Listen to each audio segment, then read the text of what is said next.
Alright, I think our microphone's working now. Okay, that's one problem solved. Now, does the camera work? No, it doesn't. Alright, let's reset the camera. Okay, camera works. Hello? There we go. Alright, that was a very fascinating start. Well, I kind of bumbled my way through the first like 2 minutes of the stream, but it seems to be working now. I think we're good.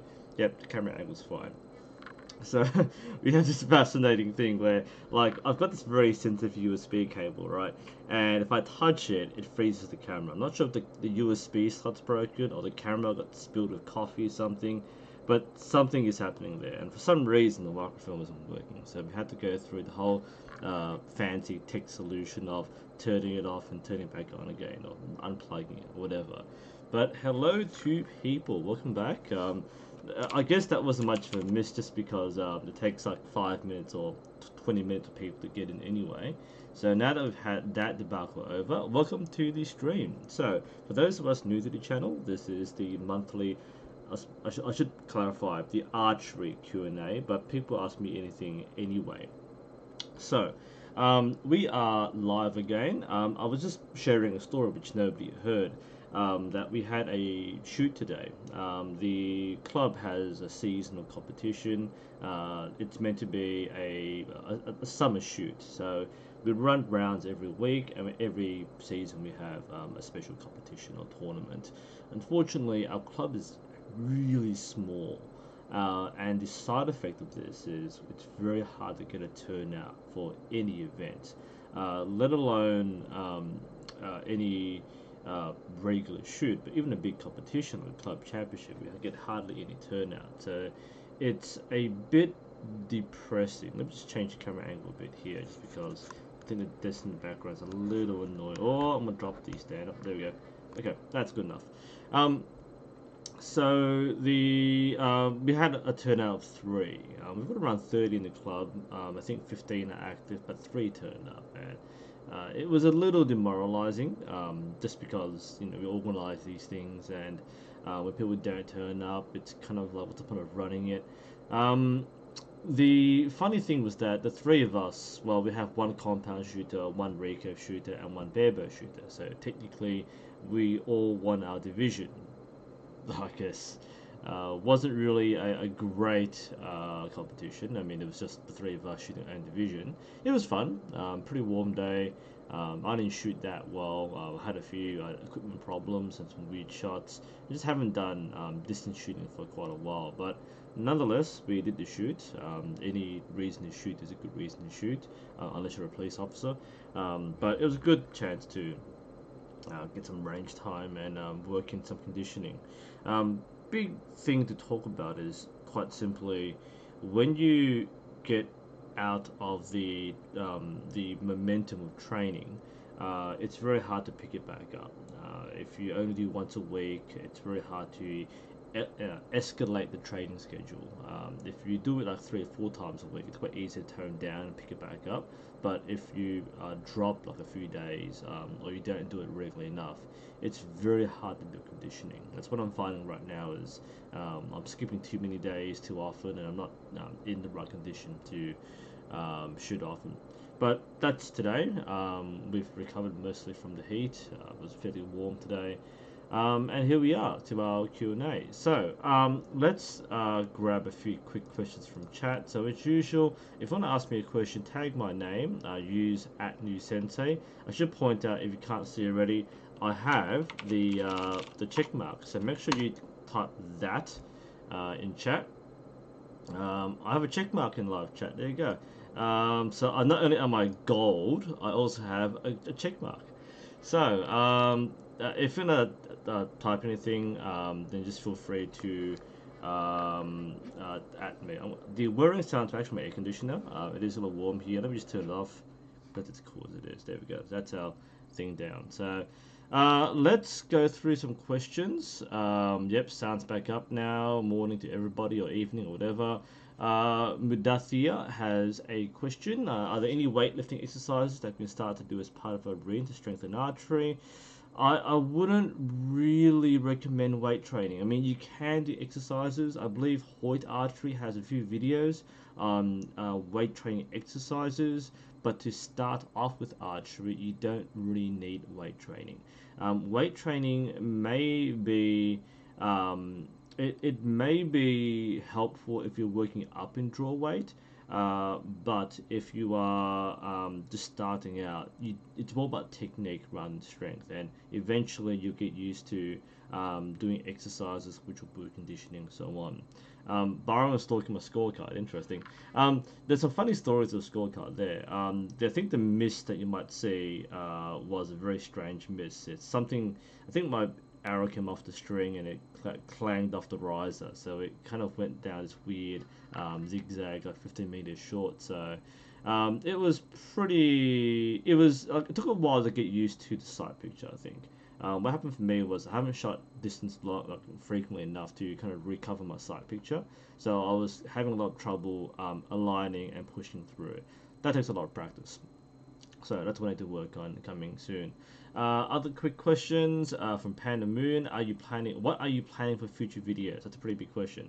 I have another review to do. I have the Legend Archery XT, whatever, archery backpack.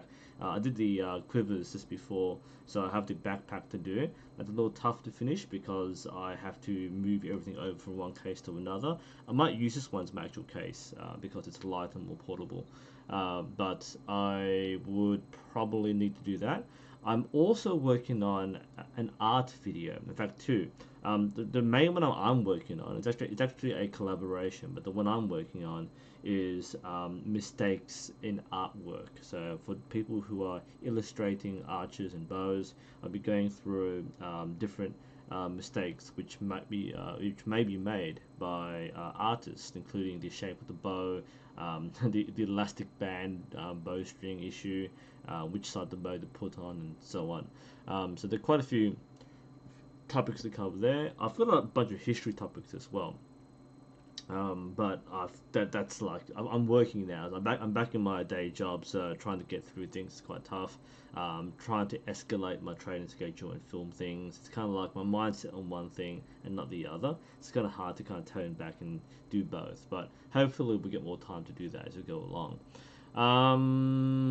There's something else. Fuzzy Toasty Meister. Any tips for first day joining a new club? No, not really. If it's your first ever archery session, then just have fun.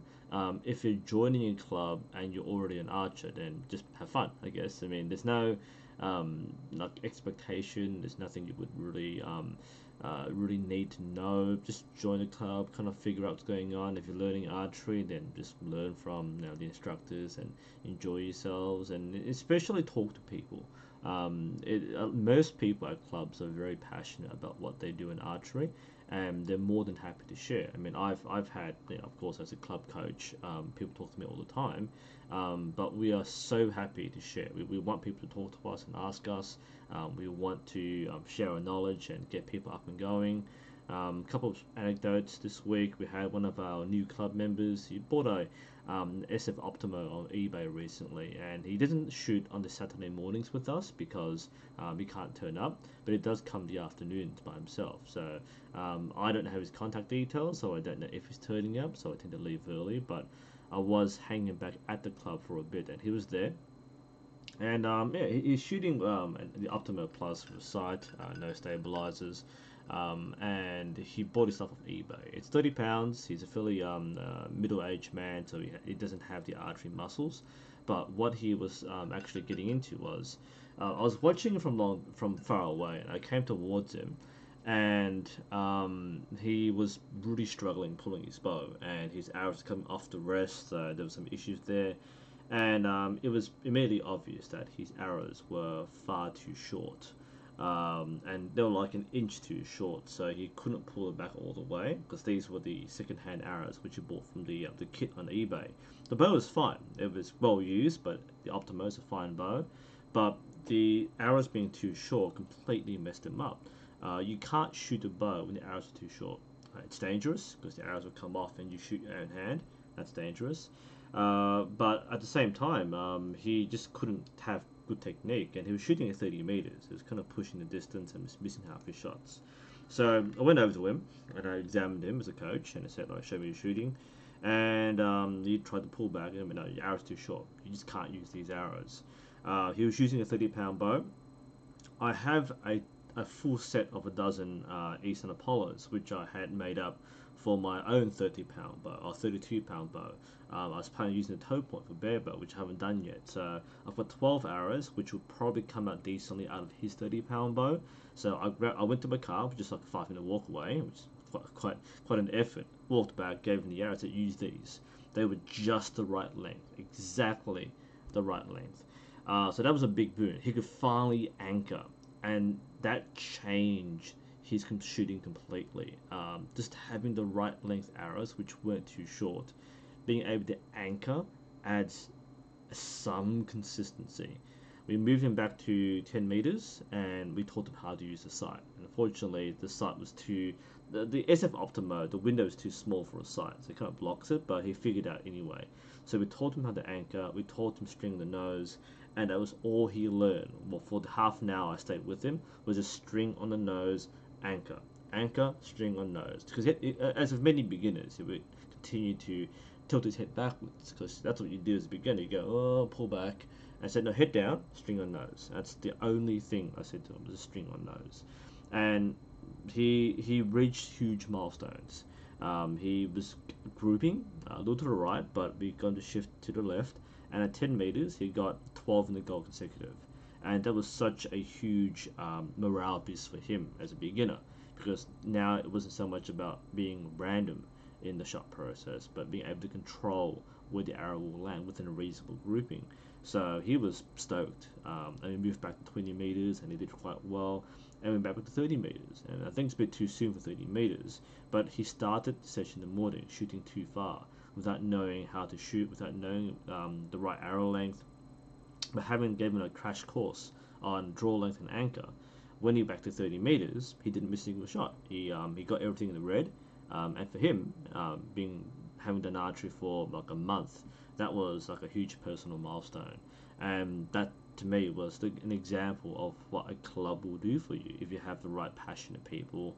The instructors and coaches will help you out. Pick our brains, just use us. We want to teach you, want to show you. I know many beginners who join clubs feel like they're getting in the way, that their questions should be answered with obvious common sense. But in reality, we want you to talk to us. We don't want you to bring your gear and sit in the corner and figure things out on your own. We are here to share our experience and expertise. So if you see us, we'll help you. And that way you get more engaged with the club. You get to know the people more, and that you have more incentive to turn up each time, because we can help you out.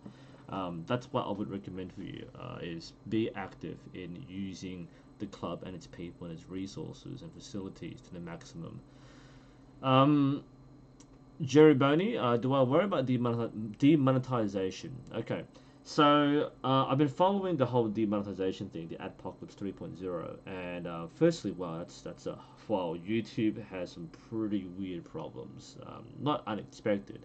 Am I worried about it? The answer is no, and the reason is I've got a full-time job, so the income I make from YouTube isn't gonna hurt me if I lose it completely, for example.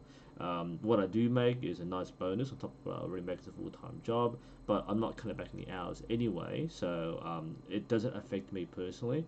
There are much bigger problems for the YouTubers who are affected, and I've been reading some of the news about art channels or children's channels getting demonetized because YouTube has completely gone the other way and started to demonetize channels for perceived inappropriate content, despite being the fact that they were very family friendly. I do think there is a strange irony in that YouTube has been promoting more family friendly content, and now they are nailing family friendly content for being family friendly, and therefore susceptible to pedophilia circles. Oh man, having said that, I'll be demonetized now. But I think it's a pretty bad situation for many creators. I myself am not affected, one, because my content probably isn't the content that's being affected by the ads, because most of the ads about McDonald's or something else. Some other companies were pulling out from advertising, and those weren't the videos that were being played on my channel, as far as I know. But again, for me, because I work full time as a teacher, I get paid far more than YouTube pays me. Doesn't matter too much, but I understand where it comes from. Sorry.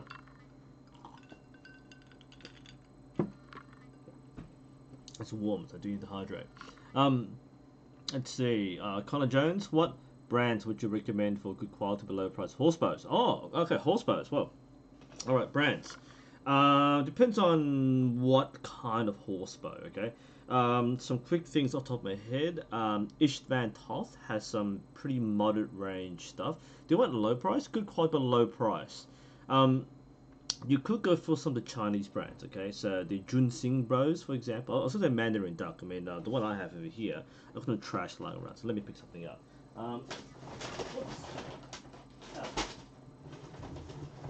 So what you're really good. Oh, sorry. There was like a half full cup that was gonna spill. So nearly caught that. What you're looking for entry-level horse bows are things like this one. This one, it looks really cool, but it's fiberglass. The fiberglass horse bows are very affordable. Most of the price comes from the decorative stuff, so the leather or the wrappings or the erased skin. That's what the money comes from. So this would cost around $100 US. So this is freaking awesome. This is the Mandarin Duck Qing traditional bow, but it's sold from Junsing and other factories. You can also buy it on Wish. I don't normally recommend buying like El Cheapo generic bows on Wish or Alibaba or whatever, but this is an example of a very easy to access Asiatic or horse bow for a very, very low price. And look, I use it for my videos and demonstrations. It looks good, actually handles quite nicely. So that's one option. I think Nika Archery or Elong Outdoor also make a few cheap bows. I've reviewed one of them already.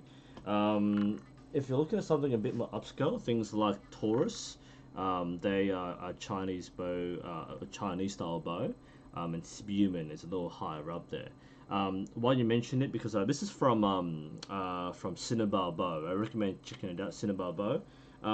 They have different tiers, so Taurus, Spearman is up there as well, and the very top is Mariner, which I've shown briefly already, but I'll just bring it over.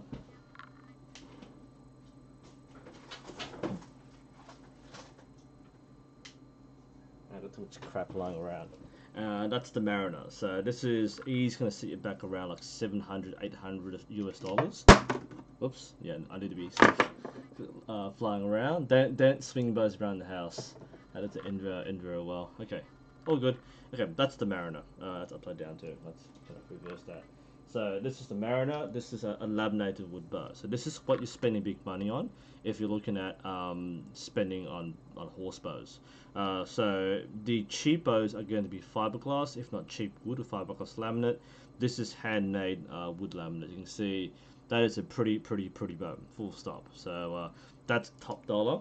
In terms of bottom dollar, you get this.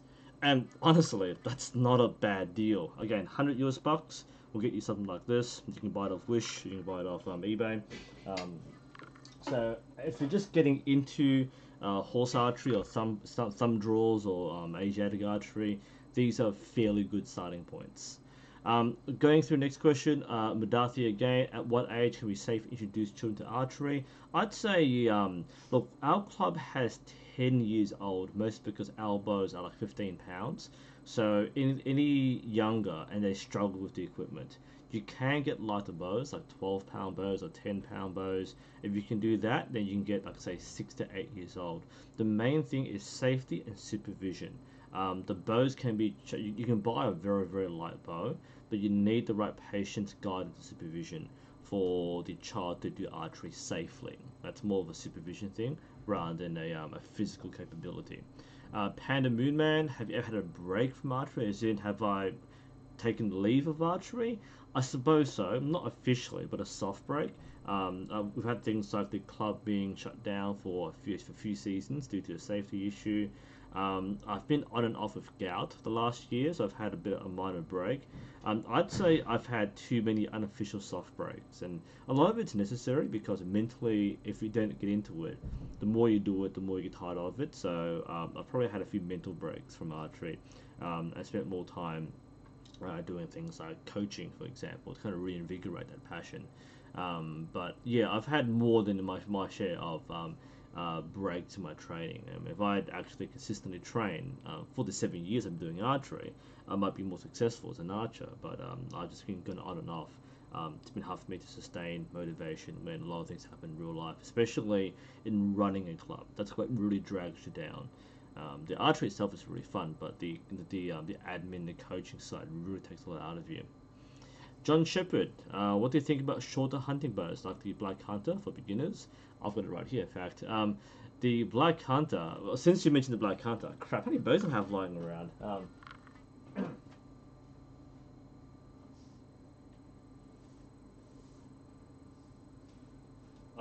I literally have like most of the bows in storage, but the ones you're asking just happen to be here right now. So that's a Black Hunter. I bet someone's gonna say like Saving Discovery. I've got one right here down here as well. So that's the Black Hunter. What do I think of these bows for beginners? This is a bit expensive for a beginner bow. They're nice though. Okay, so the thing with hunting bows is that they work just as fine if you're an expert or a beginner. The main thing is like you don't have to like change your bow to buy a hunting bow. Um, Even if with the draw weight, you can always just swap the limbs out for a heavier set of limbs for hunting. So these are fine for beginners. It's a little excessive for a first bow, but if you're planning on using it long term anyway, then these are fine. I'm not too fond of Black Hunter to be honest. It's the feel of it. Um, you know, I've been harsh on this. When I shot it, it was pretty good. Honestly, it's not a cheap bow which you can which you would easily diss, but it's a fairly nice bow. Funny thing is that like I keep on mixing this up with the other cheaper Mandarin duck bows. This is the more high-end or mid-range Mandarin duck bow. I mention this because Eliza Archery down in Seaford in Melbourne recently stocked the Galaxy Ember, which is basically the rebranded version of this bow. And it's like 500 Australian dollars. I went, holy crap, 500 Australian dollars? I don't remember that being that expensive. I didn't pay for this, so that's why I completely forgot how much it cost. So this is a pretty decent bow. But yeah, it's a bit of a splurge for a beginner bow. Is it fine for it? Yeah, completely. You can learn with this bow and use it for hunting or target shooting, so that's fine. Um, Another bow question, so I'm still here. I'm just like pulling random bows out. Um, let's see. Let's go for Ben Jenkinson. I shoot both scoped compound release and recurve unaided. I've had a recent issue pop with my recurve shooting. Is it possible that I found something in my form that's letting me draw further than previously, that's causing me issue? Um, I'm trying to reread this. Is the issue with the compound bow or the recurve bow? What you might find, it's a bit tough to say without actually seeing you shoot, but one possible theory is that you have different anchor points for your compound bow and your recurve bow. The other thing to keep in mind too is the compound bow has a wall, right? So you only draw so far before the bow stops you. With a recurve, you don't have to stop. So you may be finding that you're subconsciously adjusting your anchor point and your expansion, especially because you are subconsciously thinking of the compound wall. But again, that's a pretty vague bit of feedback. Not too sure exactly how we help you there. Pine. I was say pineapples. It says pineapples, but I imagine it's pineapples. Sorry, I just scrolled there. Something about historical bows. Sorry, I scrolled way past that. Refresh there, and because this wasn't tagged. There we go. Back in medieval times, how different is it from bows and arrows now? Very different. For one, they're all wood. Today we've got modern bows, modern materials, aluminium, carbon, arrows are aluminium and carbon as well. Fiberglass has been the main thing.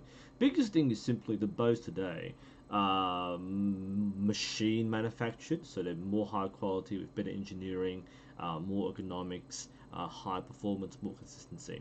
Basically, a modern bow will blow a medieval bow out of the water. Medieval bows were limited in their design capacity, design function, because of the limited materials at the time. Perhaps the most complex bow was the composite bow. The fact that you have multiple materials, horn, wood, sinew, working together, is technologically advanced. Even though it's like 2,000 years ago, that combination of materials would not be replicated until modern times. Basically, bow technology reached its maximum 2,000 years ago.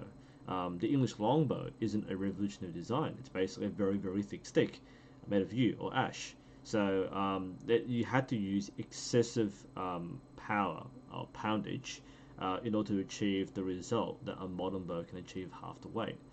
Exaggerating, but in order to generate the speeds or the velocities to penetrate armor at distance, for example, a modern compound crossbow can do that much more easily. I do recommend the video from Skylargroom where he does test a medieval crossbow versus proper riveted chainmail, not the crap stuff, but the real riveted mail. The medieval crossbow couldn't penetrate chainmail, and modern crossbow could. So that's a good example of how things have changed. But our technology is just simply so much more efficient. And of course, it doesn't break down in wet weather, so that's another thing. But yeah, that's a broad question, but quite important to point out that things have changed a lot. I'm planning to do another video on historical versus modern archery. That'll take a lot of planning to script out, but that's coming in. I've anticipated into question with the break from archery. Cyclops 214. Did I miss something? No, I think I've got everything there. Okay, so I've got Ben's. Cyclops 214. I'm thinking of buying a Sage 25 blims. What arrow? How long an arrow? 29 inches. That's easy. 29 and a half if you want to be safe. But basically, your arrow length is going to be 1 inch longer or 1.5 inch longer than your draw length. Brittany, what tips would you give someone who is interested in archery but has no access to it? Oh, okay. If you have no clubs, well, basically your only option is to buy your own bow and set up a space in your own property or field and shoot there. That's your only option, really. The main issue, apart from, I'm sure there's no problem setting up a space if you're that far away. But the main issue is going to be make sure that you learn the correct technique, and thankfully there are many resources you can use. Like for example, there are certain YouTube channels which do archery content, which you might want to watch. But mostly you're going to be self-taught. If you can access the more guidance you have from an expert or a coach or instructor, the easier path it will be. That said, archery isn't hard to learn. The only thing is it's hard to do it correctly without guidance. That's the main issue there. But if you're confident that you can teach yourself and use resources to educate yourself on doing archery, then you should be okay. The main thing therefore is to have a proper space where you can practice. You don't need to have a coach or a club to learn archery. You can do it yourself, and that's what most people do starting out. But yeah, the more guidance, the better. Do I still have my CXT? Yes, I do, Raphael. It's in the back room somewhere. It's being a paperweight. I haven't found a use for it yet. It's I might offload it to one of my club members who want to buy a riser. We've got quite a few new guys who want to spend a decent amount, but not too much. And currently, I'm not using it. That said, it might be a good prop for a thing later on. Bear in mind that I still have like my Python, and I'm planning to switch limbs to the Winter Winds at some point for 40-pound bow. But that said, the inner might be a useful second bow. Haven't thought about it before. Panda, can you show us your bows? I've got too many bows and they're not here right now, so maybe a different time. Yeah, the black Morton's got a point. The Black Hunter is a cheap bow. I thought it was like fairly inexpensive, like $150 at most. But it's like 500 here. That's just a Galaxy brand. So that was a strange price increase. Back to Ben for a bit here. Yeah, that's a tough one, Ben. My only guess, you're shooting off to the left. My only guess for you is that you might be subconsciously thinking of your compound bow release and the war. I can't otherwise diagnose why you're shooting left all of a sudden. But it's not surprising if you do that. If your gear hasn't changed, it may be, especially if you're shooting fingers with a recurve, that's very often a release problem in your fingers. It may be that you're applying incorrect back tension, so you therefore have an uneven push-pull, so you're kind of pulling the string back more with your fingers rather than letting it relax. That's the most likely thing, I think, for you. Otherwise, I can't really guess without looking you shoot why you're flicking arrows left. So, um, yeah, John Shepard made a point before. Yeah, the Black Hunter shouldn't be expensive online. I like supporting local archery stores, but damn, $500 for what I've got here, which is $100. That's why I didn't review that grandly, but I didn't realize it was that expensive. But Australian archery prices are like insane. Okay, that's our initial batch of chat questions. Let's go over to our prepared questions. There are a few. I'm trending on subtle Asian trades at the moment. So I've got like massive notifications happening. So let's switch on over. I didn't announce this on Facebook very early, so I've got only 3 Facebook questions which I'll answer right now. There are quite a few on YouTube community though, so look at those hopefully in turn. Let's have a look. Okay, so I've got 3 here. Let's flip over and have a drink break while we're transitioning. Okay, what are we doing? Whoops.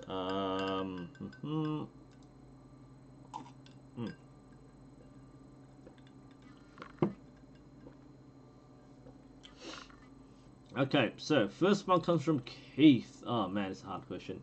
Well, okay. Click a question. There doesn't seem to be a question, but this is the comment. If I use the clicker, I then have to clench my back muscles to draw back further. This twists my head and I lose focus. My body also seems to be bent. Anyway, the arrow shoots with a wagger and accurate. This is mostly because of the release, probably. So basically, Keith is shooting better without a clicker and is struggling with a clicker. This, firstly, is quite normal. Most people who start using a clicker will struggle. It forces you to engage your back muscles. Many people who shoot without clickers tend to be quite lazy. Not in a bad way, but you're kind of not really pulling through and engaging your back muscles correctly. So people shooting trad, for example, go anchor, release, anchor, release, and instead of going anchor, squeeze and release. So the clicker forces you to do it correctly. And again, many barebow shooters and trad shooters really struggle with the clicker.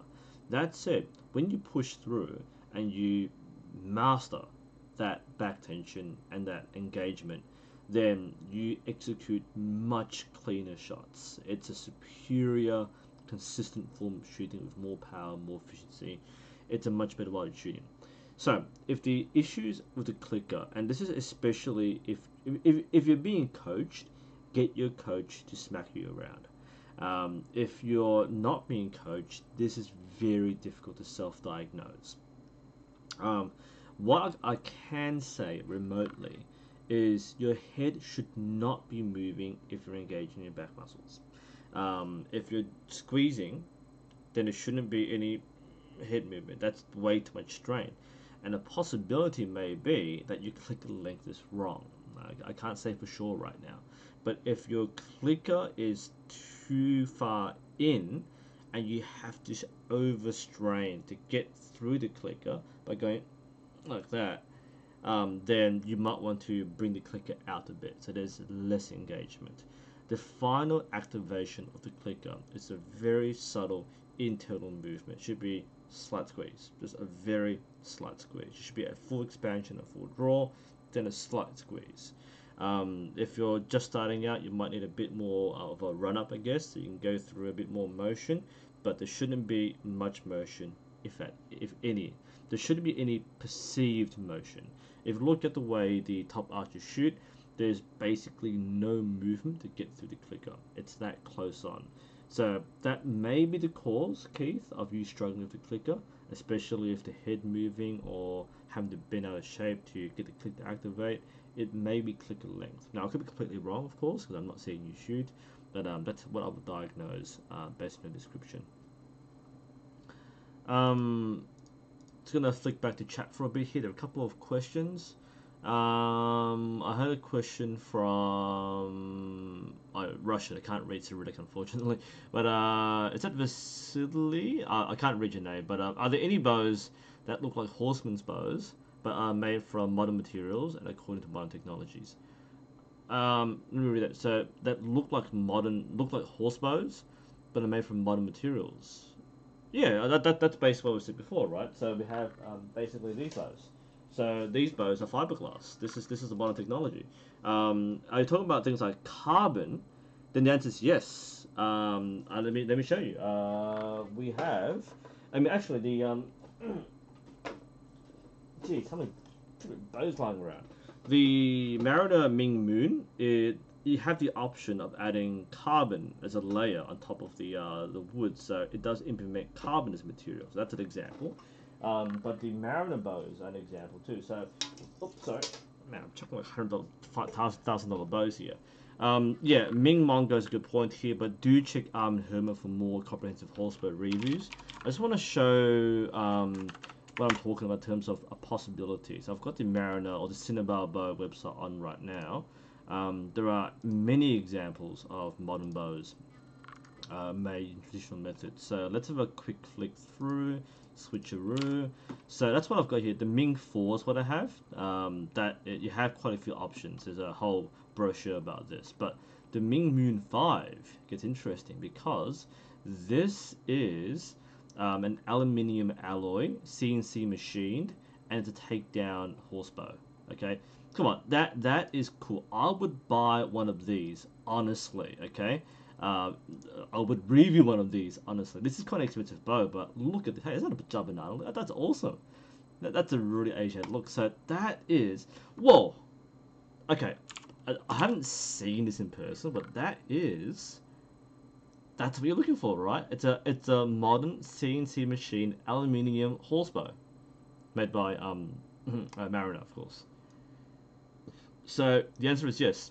Takedown, 3-piece takedown, CNC aluminium horsebow. Oh, a Ming bow, you know what I'm talking about. So the answer is yes.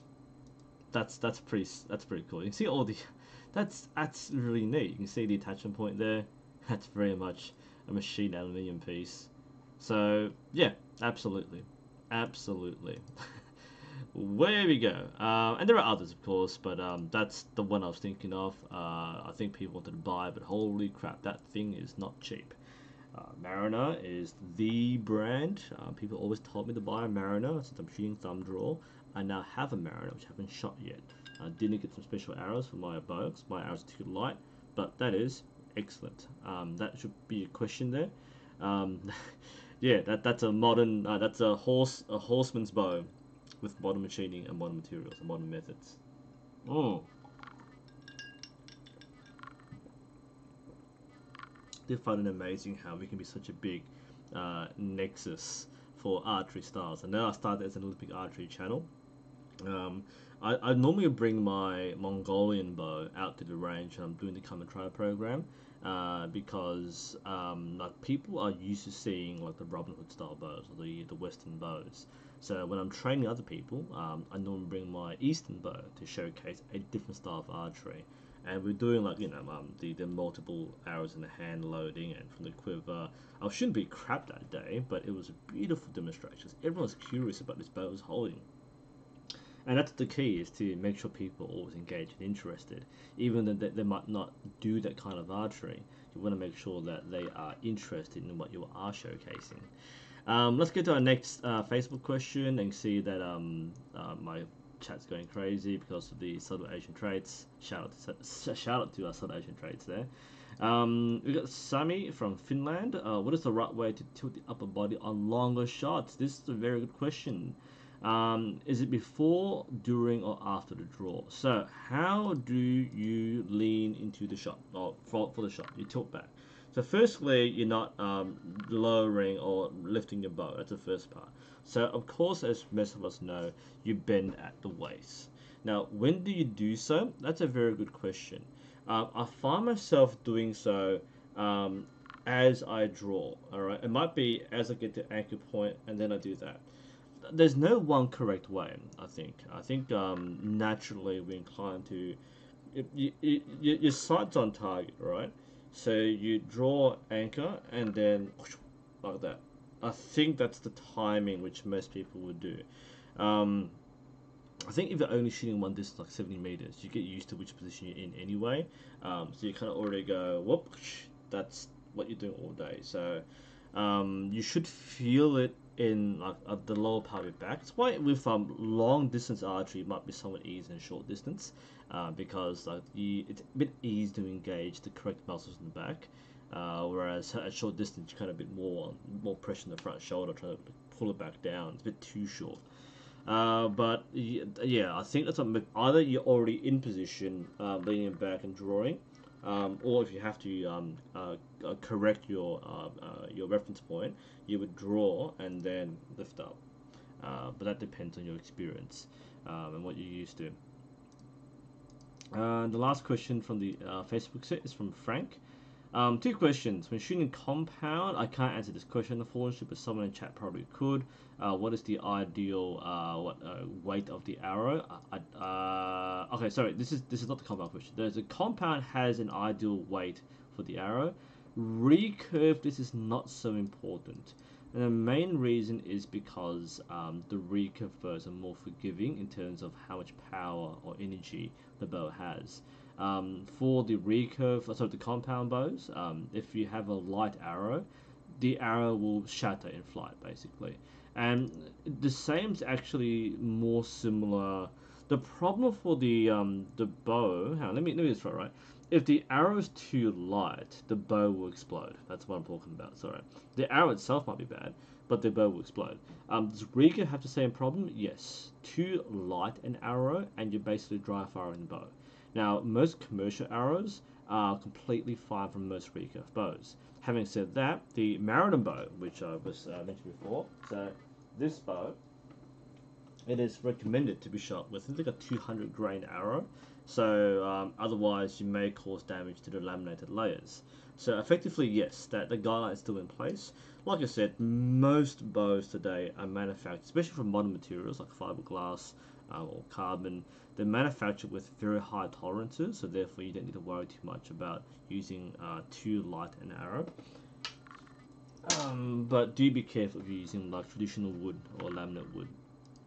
The second question is, when I'm at full draw, I notice that I have a lot of tension on my middle finger. Should that not be equal to the index and the whatever? The answer is no. There are always different ways to hold a string. You don't have to have equal pressure or tension all three fingers. We'll do it this way. So depends on your shooting style, who coach you, and what system to follow. You could have, for example, 30%, 40%, 30%. You could have like 40, 50, 10 on the ring finger. So there's no one correct way. It is fairly common for the middle finger to bear most of the weight, but it's probably not natural for most shooters to have perfectly even distribution across the fingers. Mostly because of the positioning of the fingers in the string, and the fact that the middle finger is normally a lot stronger anyway. So you don't have to stress about having equal distribution. The main thing is control the process. Mihai, I have a 60-pound bow and I can't hold string close to my face. Is this okay, or do we need to get close to the face? So what I'm reading here, Mihai, is that you're struggling to pull it all the way back. In that case, use a lighter bow. There are a few issues with getting the string only here. First is that you are not shooting consistently. You have no anchor point, therefore it's very hard to pull to the same place every time. The second issue is that you might be straining your shoulder muscle if you're trying too hard to pull it back. I would recommend you get a lighter bow in order to shoot with correct technique instead of using a 60-pound bow and shooting with incorrect technique. Hey, Frank's in chat. There we go. Hope they helped, Frank. That was two very good questions there. So that's kind of what I thought. So yeah, that was the question from Mihai. Did I miss anything else from chat while I'm waiting? Um, recurve arches using drop away rest. I, I don't think that will work. The finger draw has too much lateral movement to begin with. I mean, a compound shooter already has frustrations with a drop away rest. A recurve, you would never shoot the arrow. Like half the set would be like bing bing bing because you have a natural torque on the string when you are pulling the arrow on and pulling it back.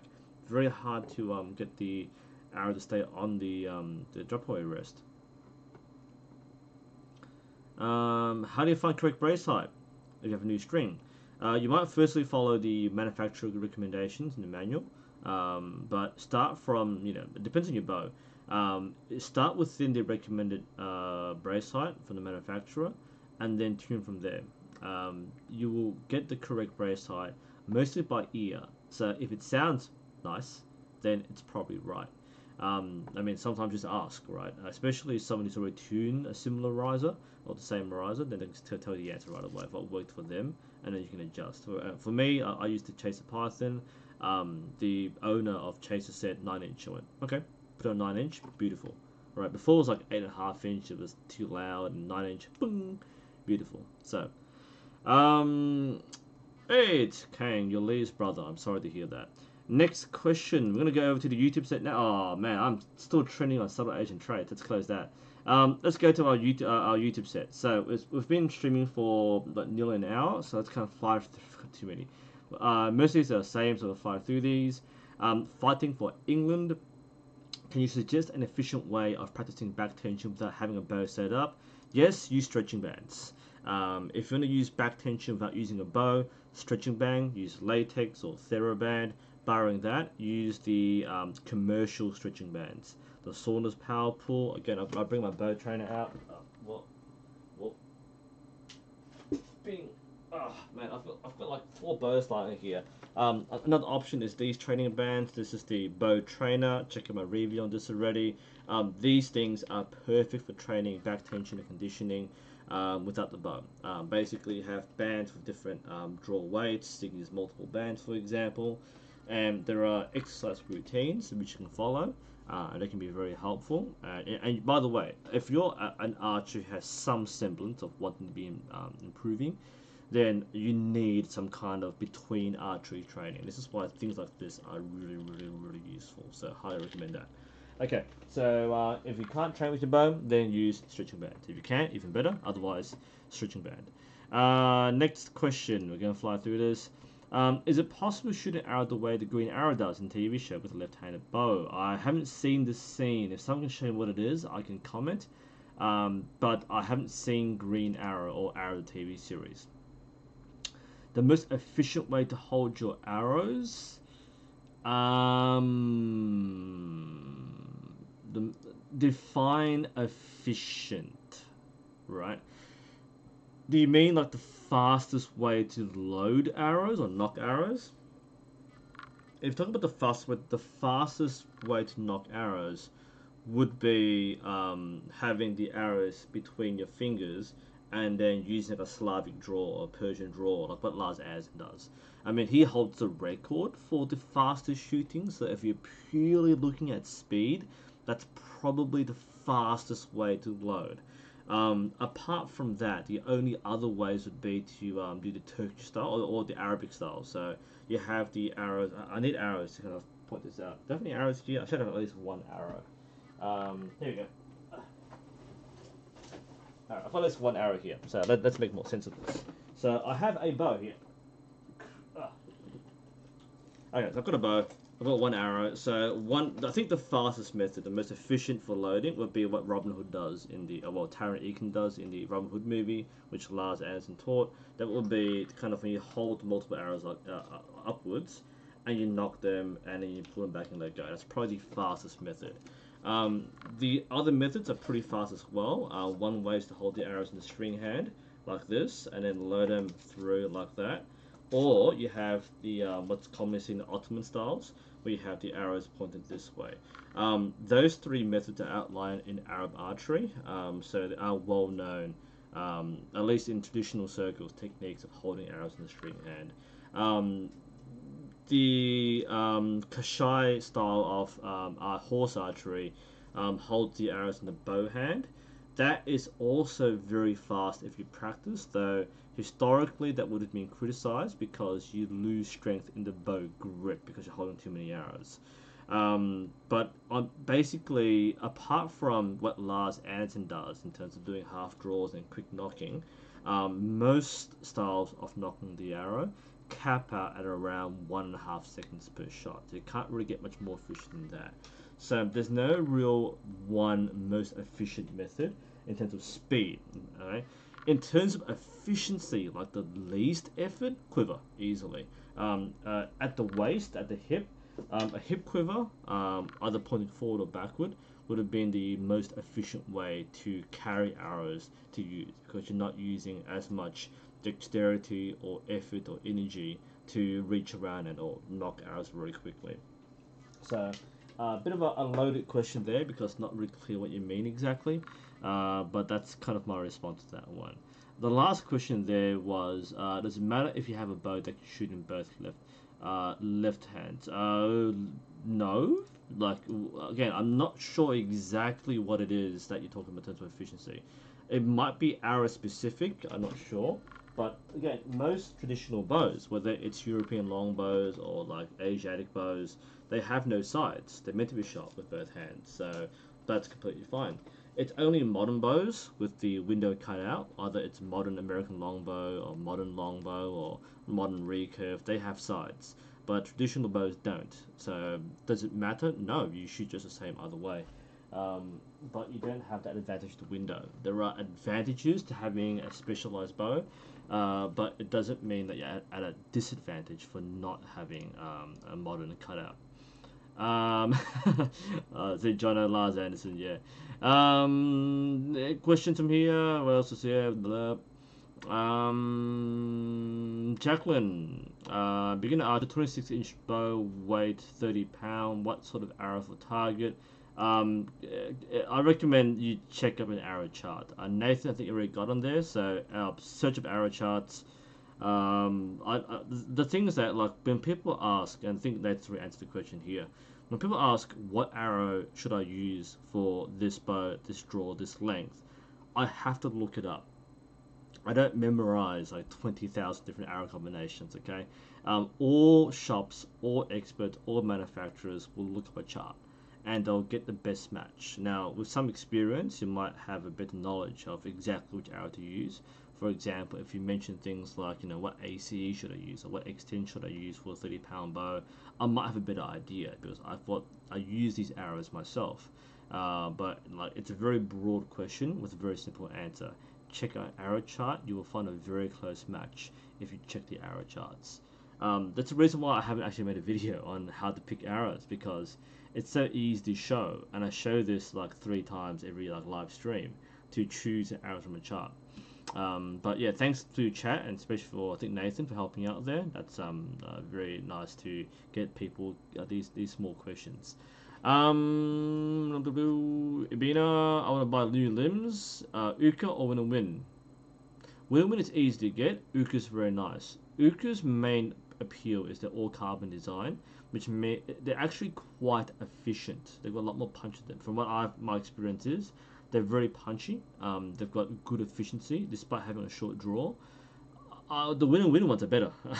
I've shot my own Win-Win limbs are better than my current Uka limbs, but my Uka limbs are like second tier. They're not the top tier Uka limbs. I can't comment if you're buying top tier Uka, but Win-Win is quality. When I tried to chase a parts with the Win-Win, so what is the TFT limbs or the newest limbs? It blew out the Ukas like that I had. So. Yeah, Uka do make very good limbs, so do Win-Win. Win-Win only make good limbs. Yeah, they're kind of different to feel. Can't really recommend anything, but that's kind of what you choose in between. String walking, I haven't done string walking, but I know how to do it. I don't shoot bear yet, but I know how you're meant to do it. If you want me to explain it, I can. But yeah, more specific question, I can help you there.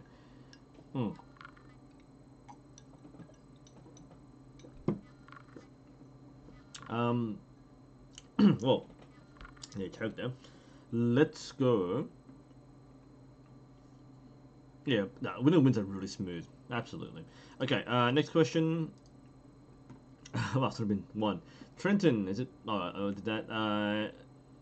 Irish Antabo, could you explain the relationship between arrow spine and draw weight? Yes, very briefly. Basically, this is Smart Everyday 101. Okay, so arrow spine reflects the amount of deflection the arrow has. So it's measured in whatever thousandth of an inch, I can't remember. But basically, it has to deflect a certain amount. So that's the spine. Now, the stronger the bow, the stiff the spine needs to be, because if the spine is too soft and the bow is too strong, it will flex too much. Now, if it's way too excessive, it might actually snap the arrow. That's bad. If it's if it's just too light, it won't clear the bow properly. Because remember, the flexing of the arrow must clear the bow on the way out. If it's not correctly spined, if it's too stiff or too soft, it won't fully clear the bow, and therefore the arrow will deflect off the bow, and therefore end up drifting left or right, or the oscillation would not be perfect, and therefore will drift left and right. So you have clearance issues and you have flight issues. So a drift left or right is the result of having an incorrect spine. So the relationship is simply the more energy your bow has, or in other words, the higher your draw weight, the stiffer the spine needs to be. That's the basic explanation of arrow spine. Next up, high roll. I should traditional bow, right-handed. My problem is that at the time of the release, my left hand sometimes moves to the left, and you miss. Don't move it. I don't know. I don't really kind of figure out how you're doing this. It may be you're expanding too much, or you're thinking about too consciously. My main advice is remember to push forward with your bow arm and squeeze the back muscles together. So it isn't about pulling it this way and then dragging it that way. It's a forward push, backward pull, and then you release. Focus more on forward movement rather than a lateral movement. That's the only thing I can really say about that. Next question. CN555. Will I go back to play War Thunder? No, I won't. I haven't yet made the video, but I've retired from War Thunder. So that's like 5 more questions down here. So no more War Thunder. I'm done. Not for any bad reason, but because I'm finished with the game. So there's no more of that. Camo Bear, what would be some good workouts for low trapezius? Pull-ups, I guess, if you want to do that. If not, stretching band. Use the bow, whatever. Sorry, Camo, that's pretty bad advice, but yeah, like there are the same exercises I always recommend. SBTs can help if you're trying to target the trapezius, especially. Then probably pull-ups. But yeah, or rows if you really want to do that. But pull-ups are probably my best shot. Matt Shawns, do you have any key thing you'd like to see in a form check video? What makes a good form check video? I have made a video about form checks already. So, main thing is capture multiple angles. Main thing for me would be the best angle is the front action shot, where it's like 3/4 front. If you're looking at me right now, I'm shooting a bow. I can't fit my arrow on the screen. But if you're shooting from here, like this angle is the best angle, because we can see like 90% of all your action, even back tension, through this alone.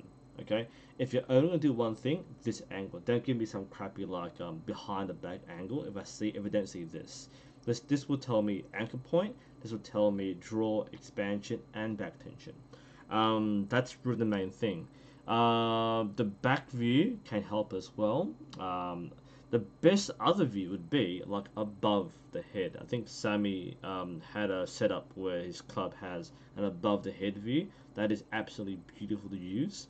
But otherwise, you don't need a lot of framing. Now, what else do we need?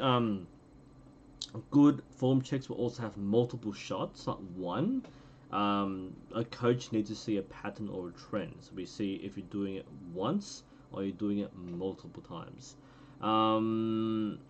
And Yeah, include all your shots, your good and your bad. Some people only pick the good shots. No, you need to include your bad shots because you learn from your mistakes, not from your successes. Whew, okay, am I famous at Braybrook? Yes, that's a given. I already know that. Dust off, new to the big recurve and working with a coach. Can you suggest a short read on how to get the most out of working with a coach? Um, ooh, a short read. I can't name a short read, but I do recommend some blogs. Do check out the World Archery website. They do have some articles. Check out the Infinite Curve. They've got some good blogs there for working with coaches as well and coaching. Also check out Steve Ruiz. I will recommend his stuff because he has a lot of guides on coaching as a coach himself. So this website from Steve Ruiz, also highly recommended. Lots of good reading to go through and many topics to mention. So I do recommend that you read this sort of thing casually if you want to for coaching advice. Are we doing anything else here? Did I drop the audio? Did I? No, audio's still up there. Seems to be okay. Might be a very brief thing. Okay, we're good. Did I miss something else? Renzo. I'm shooting with a 64-inch 40-pound bow. My arrows are 500 spine. Okay, yeah, that should be about right. But are too low. If the arrows are straight, that's good. If they're too low, I'm not sure what we're talking about here. Is there any reason to not string walk a horsebow? Why would you string walk a horsebow? The main reason why people string walk is basically to have a sight. You know how far something is, and therefore you can say that you are this far down on the string to shoot at 50 meters or whatever. If you're shooting horsebow for target, then the answer is possibly yes. That's what you see the modern Mongolian shooters do at the Nadam games. They actually string walk with their thumb. They use a thumb draw, arrow on the left side, and they shoot like this. Basically, it's string walking. But you wouldn't string walk with a horsebow, and as Morton mentioned, the main reason is that you have uneven tiller. The bow is designed and made to be shot bing, like this, right? So you need even tiller so the arrow doesn't have uneven force as it's pushed out the bow. So that's what I recommend. You probably don't want to string walk with a horse bow. Sorry, dust off. The other side I recommend is Infinite Curve. Let me just link to you here, Infinite Curve. This guy also is the chief editor of Bow International magazine. That's, whoops, no, I'm talking about Infinite Curve, the first one. Asymptotes, that's not what he meant. That one, the archery blog. Yeah, this one here. Also a good blog to read. I don't normally read a lot of this, but he does do a lot of things here. So, good stuff. Recommend these things. So, Steve Ruiz and the Infinite Curve. That's what you want there. Apologies for the dropout. Yeah, string walking, yeah, as Byron mentioned, string walking is very rough on bows. It's only done on modern recurve bows because, okay, it's very rough. Modern recurve bows have much better tolerances, therefore can handle the asymmetric tiller. But yeah, it's not how a bow is meant to be used. For a good reason too. That's why string walking has not been universally adopted as a standard aiming method with bare bow. It's only used in modern bare bow. Traditionally, you wouldn't string walk with a bow because you would destroy your bow if you shot unevenly. You would never shoot well. So it's a modern invention that came about with modern bows. So Renzo, your arrows are too long. Okay, fair enough. If you cut arc 3 inches, it will make the arrow very stiff. Okay, a shorter arrow has less flex, therefore your 500 spine arrow might be the equivalent of a 400 spine arrow. That's what you be careful of there. So you probably do want them to be the right spine. If they're flying straight with your current bow, then you gotta be careful of this, right? Now you can balance out these things. If you have a stiff spine, you can use a lighter point to change the dynamic spine to be softer. But yeah, if you cut 3 inches off the arrow, that's a very big amount of change in the dynamic spine of the arrow. Okay, back to our YouTube questions. Mr. Danny Archer, how far was your father's shot? I don't shoot distance, I shoot for competition, so 70 meters, my longest distance. Do I prefer off the knuckle or arrow rest? Off the thumb. Now, it's going to be arrow rest for consistency. Knuckle, you have to be very consistent. I mean, inherently, you can't put your hand in the exact same position every single time. You get tired, you change, and thumb is even more important because you move your thumb quite a bit when you're not concentrating. So rest for consistency, but if I'm shooting an authentic genuine style like English longbow or thumb draw, then obviously knuckles are the only choice. You don't really choose how to do this, right? Because it depends on your bow. So yeah, that's my answer. Thunderbolt when shooting recurve, which is a better option. Holding the bow above your eye level before pulling the string. Holding eye level or below eye level. Neither of these. It doesn't matter where your bow starts.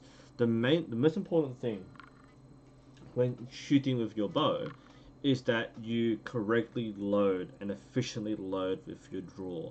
So you don't aim with the bow at all. The most important thing is the bar mechanics of the draw. I do have a video about this called yeah, I've got a video of this already actually. So check my library. I've got a video about high, medium, and low draws.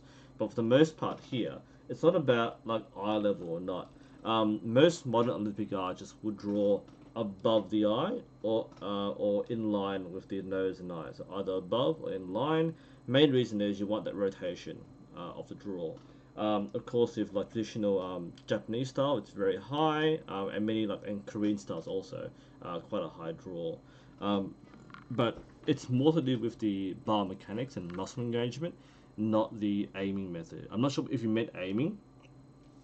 But generally speaking, most people will be better off with a slightly high draw and then coming down like this, so that way you feel. Oh, that was a weird click. You feel that hit here on your back muscles. Sorry, I kind of paused there because there's a weird crack. This is the creaky bow, but also like, I'm shooting like my 36-pound recurve all day in a warm day. And pulling a 20-pound bow just feels really weird. I'm sure you all know what I mean when you go from a heavy draw weight to a light draw weight. Alright. Oh, going through a lot of questions today. What else can we talk about? Bolt hack. My arrows to one large fistile on the way to 8-meter target is normal. No, that will probably mean that your arrows are not correctly spined, or your release is really bad. One of those two. Fishtail is not good. You don't want a fishtail. I are crazy. What are your thoughts on bow sights? I don't think about them. No, really. Like again, I need a frame for the question because are you asking me for my opinion on whether they're good or bad, or should they be necessary? Otherwise, what do I think about them? I don't think about them. A bit more specific would be nice next time. Okay, incorporeal. How does your sight picture differ between the Olympic and traditional style with relation to their different anchor points, as with the strings in your vision? Yeah, I think what you're describing here is basically what I do. So when I'm shooting, oh hang on, no. All right. When I shoot Olympic style, my string alignment is against the sight, if not on the sight itself. I find myself getting it right on the pin. I've got a pin here, do I? Maybe I don't. But yeah, like my sight picture for Olympic recurve is basically right on the edge of the ring, if not on the ring. I find it much easier to go like that. That's in and then let go. When I'm shooting trad, because I'm side anchor, the string is more to the side against the riser, and I see a clean line with the arrow. So I normally align string with riser, with tread, and string with the side pin with Olympic recurve. John L. I haven't seen the reverse style side, so I can't comment on them. Is there a recommended progression addition of equipment? If you choose to shoot Olympic style, get everything on as soon as possible, except for the clicker. That's where you would need your coach's advice. You probably want to learn to shoot properly with consistent draw first, and then add the clicker once you have some consistency. But for everything else, like, use the sight and stabilizer sooner rather than later. The more you get accustomed to your full set, the faster you learn. When using an 18 to 20 pound recurve, what the best anchor is, whichever one you can normally use. Like this, your draw weight should have no impact on which anchor point you use. Your anchor point is based on your style and your own preferences, not your draw weight. Stephen, are limbs with IOF supposed to be a little loose when not under tension? Yes, that is correct. The limbs are locked in place due to the string holding them in place from the tension. They will rattle in the pockets when not under tension.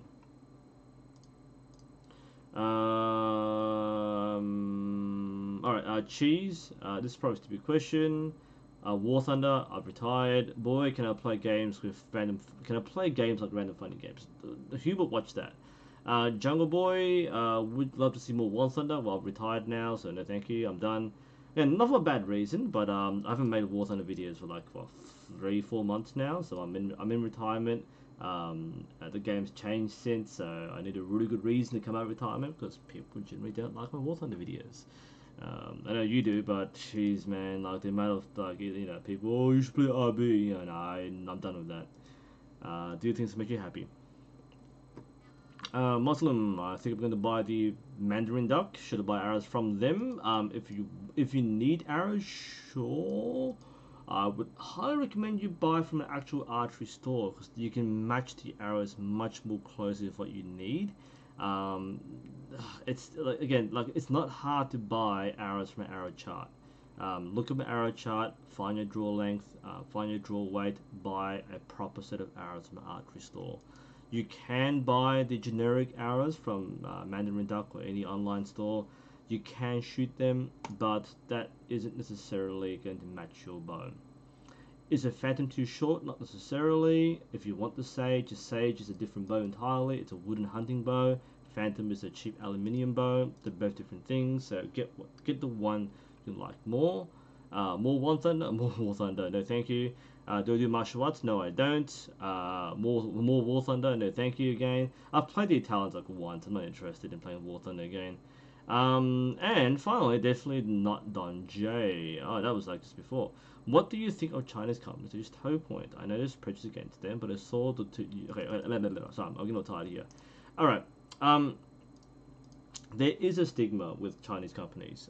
Companies like Toe Point, I think Junsing, have been blacklisted from the ATA, for example, because they have been accused of allegedly of making forgeries of other products, if not the bows, then the accessories. Their bows have a reputation of being low quality, and few people stock them. Now that said, the Toe Point Unison seems to be a step in a different direction. Okay, they've gone from El Cheapo knockoffs to a proper machined aluminium riser. Now, as far as I can tell, the riser itself is quite good. I do know that some places stock them now. So I think Lancaster does. I'm not sure, but I do know that Archery Supplies in South Australia does stock them, and they are a Toe Point dealer.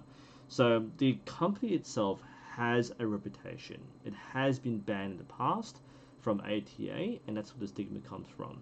Now, other Chinese companies like Chaser are legitimate because they do design their own bows and they're trying to market in the West, but they struggle with the stigma.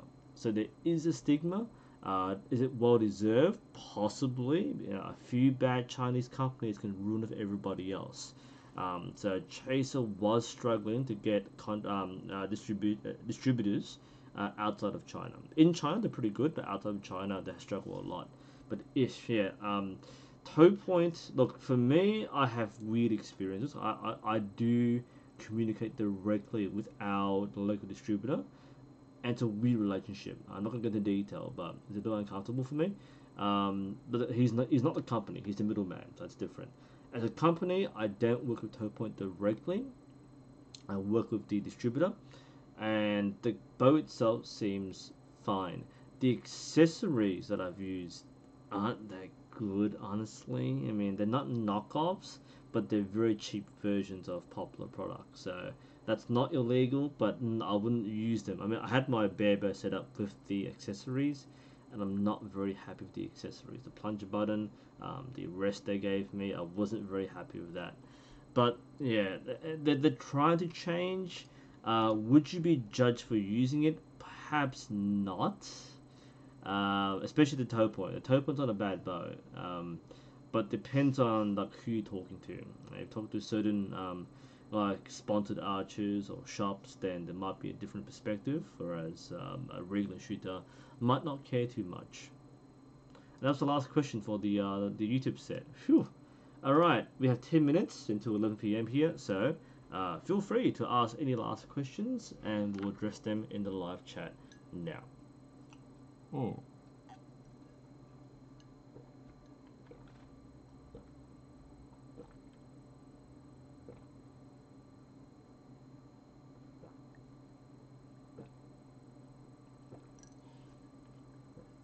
think Matsuka has a question at the moment. What is it? What is this? I think Morton's already kind of answered my question there. So, it's not important to put sight on target, sight draw, because the motion of drawing the bow would change the position of the sight.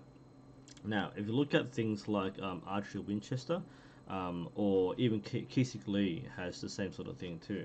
All right, let's say I've got a target. I need a target. Target. Let's say this is a target. Okay. That's a pretty bad target. I need a flat piece of paper or something. Let's use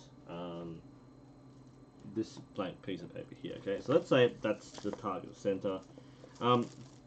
If your target is there, if your target is here, you shouldn't keep the sight on target as you draw, because this will move as you draw anyway. So by the time you reach your anchor point and expand, that's a remove somewhere else. So there's no point in keeping it here.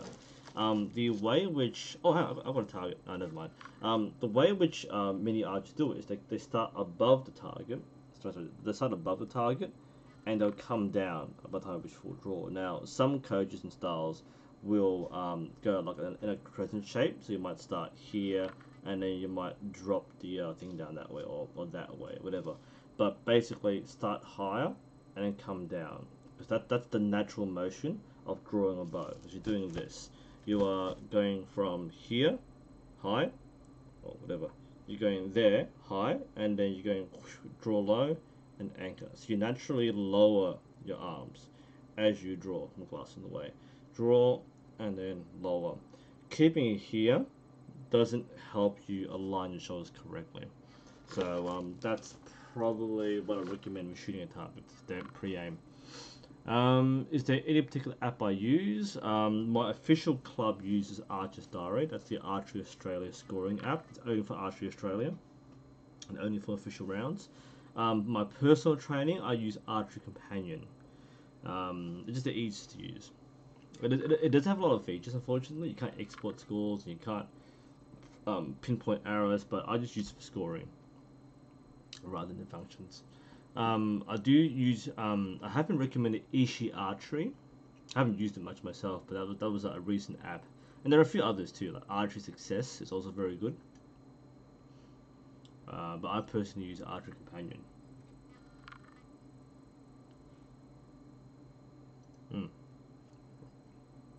Well, I'm feeling my body shut down now. We've been shooting like very hard today in hot weather, and I feel like the muscle cramping now. So I'm getting a headache. I'm getting the oh, it hurts now. I mean, stream for 1.5 hours too, so it's been quite a long stream. But whoa, man, that's getting hit hard here. I reckon we'll call it. I think we've done the questions here. We've done the questions on Facebook and YouTube. I should have an early night, I reckon. So let's end it there. I think we're finished. Again, thanks a lot for joining us for the archery Q&A. This has been quite a busy session. Been non-stop questions, been very good. Again, thank you for the questions. They've been excellent so far. Thank you for those who submitted during the Facebook feed and the YouTube feed, and all the questions in chat. This is the best part. Is of course I have the early questions, but especially for you guys in chat here, getting your questions right here, right now, and for everybody helping out. It's been a very valuable exchange of knowledge. And I do hope that you keep this up wherever you are. If you're able to, exchange experience and expertise with other people and do so.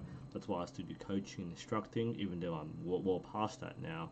That gives you that exchange, that lifting people up and encouraging them to enjoy archery. It's why we do these things. So again, thanks a lot.